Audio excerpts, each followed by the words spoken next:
আজকে টাইটেল আর থাম্বনেল দেখে আপনারা বুঝে গেছেন আজকের ভিডিওটা একটু অন্য। কি করে আমরা উটি গেছিলাম, তার কিছু অভিজ্ঞতা আপনাদের সঙ্গে শেয়ার করব।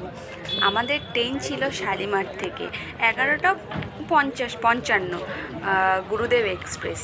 ঠিক আছে, আমরা পৌঁছে গেছি শালিমারে। আমাদের মোট ছিলাম 11 জন, তার মধ্যে ছিলাম 8 জন বড় আর 3টে বাচ্চা ছিল আমাদের। আরও 2 জন আসতে বাকি ছিল, তাই আমরা স্টেশনের ভিতরে ঢুকিনি, বাইরে দাঁড়িয়েই ওয়েট করছিলাম। তো চলুন, পরে দেখা হয়েছে। ট্রেন চলে এসেছে, ট্রেনে উঠে গেছি। রাতের খাবার দাবারের জন্য আমরা বাড়ি থেকেই চিকেন বিরিয়ানি বানিয়ে নিয়ে এসেছিলাম, ওটারই খাওয়া দাওয়ার প্রস্তুতি চলছে। তো বাচ্চাগুলোকে উপরে দিয়ে দেওয়া হয়েছে, বাচ্চাগুলোও খেতে শুরু করে দিয়েছে। আর সবাই মোটামুটি অধীর অপেক্ষা করছে বিরিয়ানি খাওয়ার জন্য। নর্মালি আমরা সবাই খুব বিরিয়ানি প্রেমী, ঠিক আছে। তো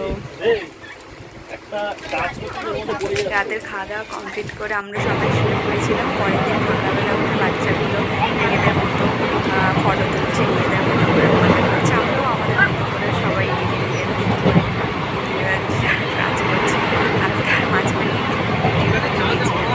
এদিকে ভিডিও করতে করতে দেখি এদিকে একটা বাচ্চা মেয়ে যেমন ট্রেনে উঠে সবাই খেলা দেখায়, বাচ্চা মেয়েটাও ঘরে খেলা দেখাচ্ছি, তাই তার ভিডিও ওখানে করে নিয়েছিলাম। তো আমরা কোথায় কোথায় হোটেলে ছিলাম আমি সব কিছু এই ভিডিওর মধ্যে শেয়ার করব। আর আমাদের ট্রেন ছিল কোয়েম্বাটুর পর্যন্ত। তো আমরা কোয়েম্বাটুরে নেমে গিয়েছি, ঠিক আছে। দীর্ঘ প্রায় অনেকটাই লম্বা ট্রেন জার্নিংয়ের পরে সবাই মোটামুটি খুব ক্লান্ত, ঠিক আছে। আর গরমটাও ভালোই ছিল, তো বাচ্চাগুলোও প্রচণ্ড ক্লান্ত ছিল। এবার আমরা প্ল্যাটফর্মের বাইরে যাব, গাড়ি ধরে আমরা হোটেলে যাব। তারপরে হোটেলে ফ্রেশ হয়ে খাওয়া দাওয়া করে ফ্রেশ হয়ে আমরা আজকেরই আমরা আদিযোগীটা দেখে নেব। তাই আমরা তাড়াতাড়ি করে স্টেশনের বাইরে বেরিয়ে এসেছি। এসে ওরা শ্রীকুমারদা শোভান ওরা গাড়ির জন্য কথা বলছে, আমরা ওয়েট করছিলাম, ঠিক আছে। সেই সুযোগে আমি একটু স্টেশনের চারদিকটা একটু ঘুরে আপনাদেরকে দেখাচ্ছিলাম। তো গাড়ি ঠিক করা হয়ে গেছে, সবাই লাগেজ গুছাচ্ছে, ঠিক আছে। তো আমি বাইরে এই লাগেজগুলো উঠবে, তো এই ছোট লাগেজগুলো সব উঠবে না, ছোট লাগেজগুলো উঠবে না। তো না এটার ডিগি নেই। আরেকটা কথা আপনাদের সঙ্গে শেয়ার করি, আমরা যেদিনে গিয়েছিলাম সেদিনেই ছিল শিবরাত্রি। তো শিবরাত্রিতে যাওয়ার জন্য আমাদের সব কিছুই একটু ঝামেলা সহ্য করতে হয়েছিল, কারণ হোটেলটাও যথেষ্ট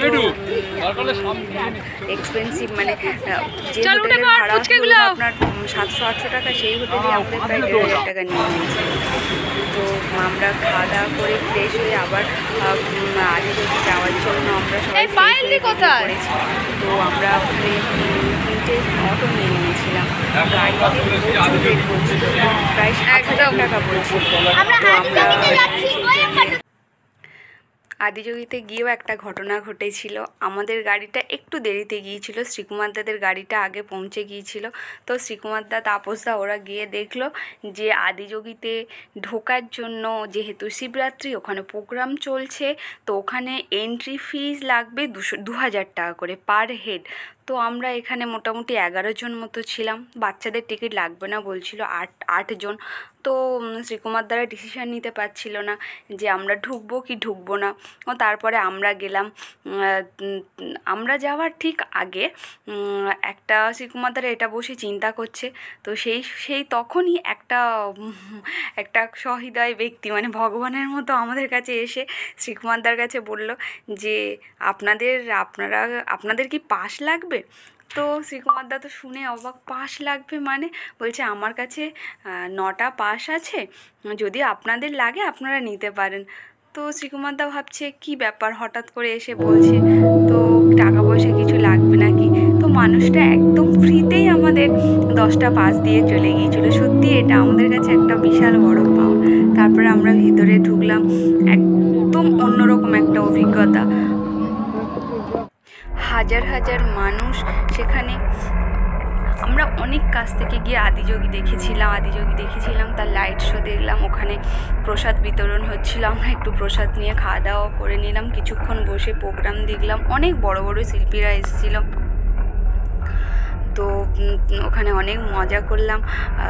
আমার পার্সোনাল মত যদি আপনারা বলেন তাহলে বলবো যে শিবরাত্রির এক সপ্তাহ আপনারা একটু অ্যাভয়েড করতে পারেন, কারণ ওই সময় হোটেলেরও খুব সমস্যা থাকে, গাড়িরও প্রচণ্ড সমস্যা থাকে, আমরা ফেরার সময় গাড়ি পাচ্ছিলাম না, একটু প্রবলেম হয়েছিল, ঠিক আছে। আর যদি মনে করেন এই প্রবলেমগুলো কোনো প্রবলেম না, আপনারা কোনো সমস্যা নেই, তাহলে আমি অবশ্যই বলবো আপনারা শিবরাত্রির সময় যান, কারণ সেই শিবরাত্রির সময় যে প্রোগ্রামটা সত্যি অসাধারণ, খুবই ভালো। ভিডিওটা অনেকটাই লম্বা হয়ে গেছে, আর বড় করলাম না। নেক্সট পার্টে আমরা আর কোথায় কোথায় ঘুরেছি, কীভাবে ঘুরেছি সব কিছু জানাবো আপনাদেরকে।